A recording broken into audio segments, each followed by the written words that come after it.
Tamil hero TVK party అధ్యక్షుడు విజయ్ ఏదైతే మొన్న తమిళనాడులో కరూరు దగ్గర జరిగినటువంటి ఇన్సిడెంట్లో ప్రాణాలు కోల్పోయినటువంటి 41 మంది వ్యవహారం, ఆ తర్వాత ఒక్కసారిగా తను కంటిన్యూగా జనంలోనేకే వెళ్తానన్నటువంటి కార్యక్రమాన్ని వాయిదా వేసుకుంటూ వచ్చారు.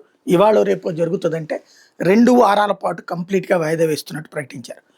ప్రజల దగ్గరికి వెళ్ళేటటువంటి కార్యక్రమాలు ముందుగా అయితే వచ్చే వారంలో చనిపోయినటువంటి కుటుంబాల దగ్గరికి వెళ్తాను, అది పోలీస్ పర్మిషన్ తీసుకుని వెళ్తాను, తగే వాళ్ళందరినీ పరామర్శించిన తర్వాతన నా విధానాన్ని ఖరారు చేస్తానని చెప్పుకొచ్చారు.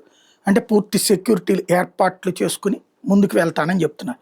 ఏదైతే ఇప్పుడు జరిగినటువంటి తొక్కిసలాట వెనకాల ప్రభుత్వం పరోక్ష పాత్ర ఉంది, కావాలనే వదిలేశారు, వదిలేయడం వల్ల ప్రాణాలు కోల్పోతే ఆ నెపం తన మీద పడుతుంది అన్నటువంటి ఉద్దేశంతో వదిలేశారు అన్నటువంటిది విజయ్ అనుమానం. అందుకని ఎక్కడా జరగంది, కరూరులోనే ఎందుకు జరిగింది, ప్రత్యేకించి అక్కడే ఏదో జరిగింది కుట్ర అని చేసిన ఆరోపణలకు సంబంధించినటువంటి నేపథ్యంలో దాని మీద తగినటువంటి మ్యాటర్ తీసుకుని ఆ పైన ఆ మ్యాటర్ని బయటికి రిలీజ్ చేసి పబ్లిక్ దగ్గరికి వెళ్ళి తద్వారా ప్రభుత్వం మీద పోరాటం కిందకి దీన్ని టర్న్ చేస్తారా ఏంటి అనేది చూడాలి.